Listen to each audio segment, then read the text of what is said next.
thoughtful and sweet that it changed the whole scenery and environment for That me. is so cool.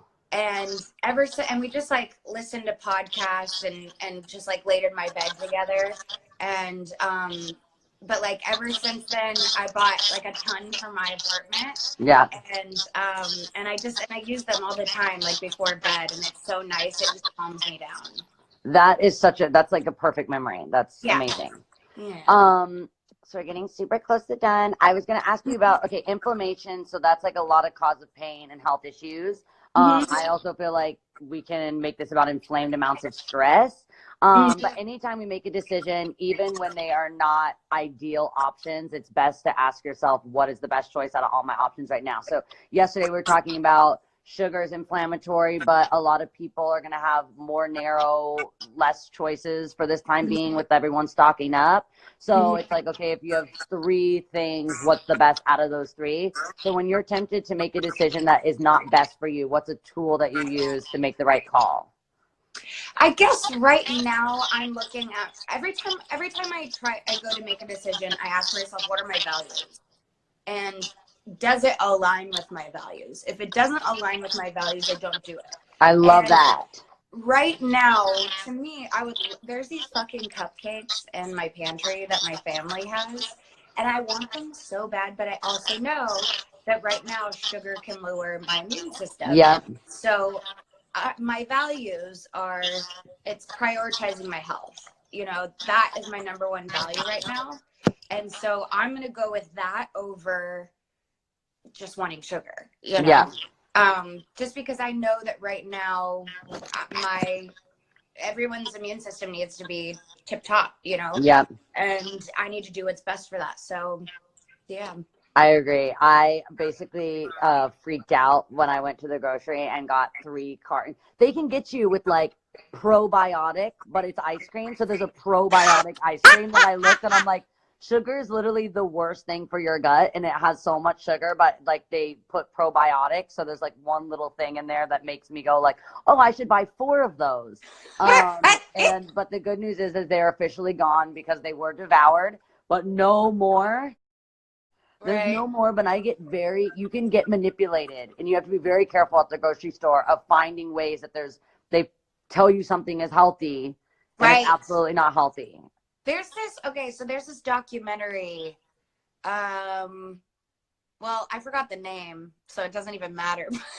But anyway. They wrote probiotic ice cream. They're slaying me for probiotic. It's real. They're like acting like I made up probiotic ice cream. The fans. No, I believe it. They are. You know that there's all kinds of shit. You can get like, you know, vegan cake, and it's like, oh, I'm just gonna live on a cake diet because I'm vegan, but it doesn't mean that you're supposed to eat cake every day. Yeah. I'm getting my sugar right now through like my emergency packets and my like gummy apple cider vitamin thingies and fruit, because that's all going to boost my immune system. We're all about that right now. It's so important. And then, okay, so we talked about negative thoughts. Basically, we call those ants. And so we want to kill the ants that begin to take over our entire brain, the automatic negative thoughts. I loop, like if I get an idea, I obsessively loop on this one idea. So if it's even something that I don't like about myself, when I look in the mirror, anytime it goes like right to that. I was always so jealous of you because you had the best skin ever. And I had like cystic crazy acne at one point. And even when no one else could see it, like I never noticed that. Because I beat it for Bitch, we had slumber parties. I still never noticed it. Beat for the gods. And that's what I mean. So that's a loop of a negative thought where I'm like, the only thing that this girl that has beautiful skin notices that my skin is crazy. So then every time I go to the mirror, I see it, even when it's something so minor. So like, what do you do when you're starting to get a little OCD on a thought that's not helpful? Well, you know, something you were talking about earlier was like when you were feeling like you were kind of like a fraud. I really related to that because when I did my song Confident, I was like, my message was that I was so confident, but in reality, I was working out so much and eating such a strict diet that I wasn't confident. I wasn't. Yeah. And now I feel like I'm more confident than I was back then, and I might be heavier than I was, but like I'm more confident now, and that's better to me. I would take that over being thinner and you know, miserable any day. And But you just like, at that time when you're on such a strict diet like that, there's so much guilt every time. yes, Even no matter you're how in a much, prison.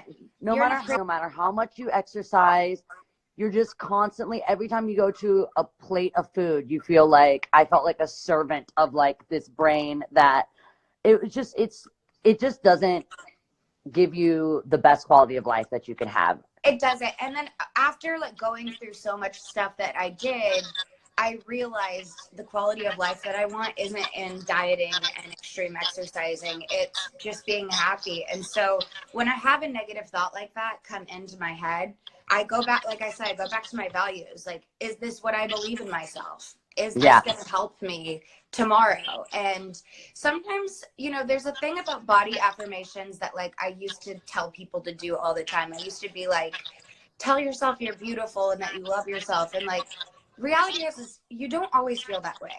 So if you can look at yourself in the mirror and just be like, you know what? Like, because I still sometimes struggle with body dysmorphia. And when I look in the mirror, if I can just go, I'm grateful for the body that's gotten me through every day of my life, no matter what I've put it through. I'm grateful for the health and strength that I have today. That helps me be grounded in my body, and it stops those negative body image thoughts. So like, I think it's just a matter of, just asking yourself, what are your values and how can you be the most authentic to yourself? Because most of the time, those negative thoughts aren't aligning with who you want to be. And I think that it's so hard when someone gives you advice of like, you know, look every day into the mirror and tell yourself you're beautiful, you're 3 times. It's like you can say those kind of things out loud, but you still feel that feeling in your heart and your gut where you don't believe it. And it's just not realistic, and it's actually not helpful. And when that's a perfect example of inauthenticity not helping you. And that's why I stopped telling people to do that, because I was like, you know what, if you can't look at yourself and say I'm beautiful, that's fine. Just look at yourself and be like, I'm grateful for the strength that I have. And then look at yourself and say one thing about yourself that you know to be true. And it's like, I'm a really good person. And if you can look at yourself and go, instead, I'm someone that always puts others before myself. And sometimes that hurts me and sometimes that helps me, but it's a quality that I don't want to change because I really love it about myself. And yesterday, Dr. Amen was talking to us about understanding what we can change and understanding and accepting the things that we can't change and being cool with that. You know, there's a part of my quality of being that just, you know, my dad was this way. Works in my life so much more that I don't want to work on getting rid of it. I want to train it and contain it. Train it and contain it.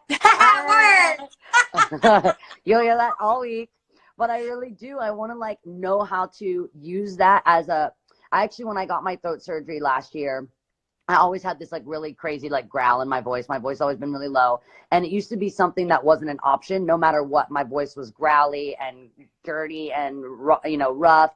But now from taking more training, now I know how to use that when I want it, but also know how to like protect myself and place my voice in different spaces of my throat that won't have that gritty sound that I love, but it actually protects me in long run. But when it's worth it, when I'm doing Zeppelin or Floyd or Metallica, I go and I grab that as a tool. If we can have things about ourselves that aren't always optimum for our best being, but they are useful at times, learning how to train them to use them when they're helpful and get rid of them when they're not anymore.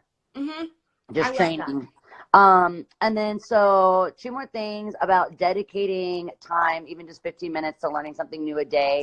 What is something that you always wanted to learn now that you'll have more downtime? Well, you said you wanted to get more creative, or what's something that you've learned in the past year that's like weird? Something I've learned in the past year. When did you learn how to knit? Like, how long ago did you learn how to knit? Almost 10 years ago.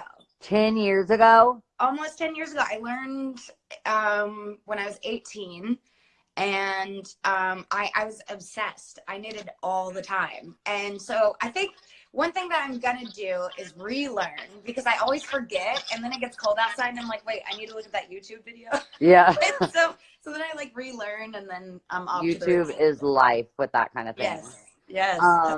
And then the very last thing is S for sharing, which sharing is caring. And would you share something special with everyone that's watching? A lot of them are like my fans, but like I see a shit ton of your fans also on here. So what is something that you would think is important for them to hear, or just that you love them, or positive thoughts for them? What's something that you'd like to tell your fans? Something I would love to tell my fans. I think it's so important for anybody that is dealt with body image or anything like that, that right now when we're home with our mirrors and things like that, it's so important not to get consumed in negative self-talk. And this goes for anybody, whether you've dealt with body image or not. You know, we're confined into these spaces. We're going to see the same mirrors every day. We're going to have some of these same negative thoughts. It's important not to beat ourselves up over getting nervous, over maybe not, eating perfectly, not working out perfectly. Like, these are different, very scary times, and we've never been through anything like this in our lives. So this is all new to everyone, and it's okay. Be gentle with yourself and just take care of yourself as much as possible. Okay, I just heard you so loud and clear, because last night I was totally doing that. I realized usually I would not have the time that I had to like stand in front of my mirror and pick myself apart and be like, yes. Okay, I did really take down those 4 pints of the ice cream, and I really did cook that frozen pizza, and I didn't go outside because it's been raining, and I just sat and looked at myself, and instead of seeing myself or my body, I saw all the choices that I wasn't happy with. So I look at my arm, and I'm like, I see that I didn't do my, push-ups today, or I just looked at myself and saw all the things that I didn't do or the mistakes that I made, instead of looking at myself and saying like, hey, like, I'm the person that started a series that in dark times want to bring light to people. I'm the person that practiced guitar today, which I really want to get better at. So by tour, I'm like shredding on the guitar. I did all these amazing things today. And instead of looking at my hands and thinking about the notes I played on the piano or the song I wrote, I thought about all the mistakes or all the things that I did that I didn't like, or all my choices that I wasn't proud of. And it was just some bullshit. And I'm knocking that shit off. Yes. Good. No more. Good. No more. So I wanted to ask if you noticed that you had 150,000 new streams on your song, I Love You Today, because that would be me. So I just I'm going to play it before we go, and we're just going to sign off, and I'm just obsessed with it. Oh, thank you. This has started since the morning, like early this morning. You're so sweet. I love you so much. Thank you so, so much. I love you too. FaceTime me anytime. I don't know how to put my camera, but look, I was learning all the words. Thank you. I love you. Thank you. Love you. Listen to I Love Me, because it's the best song ever.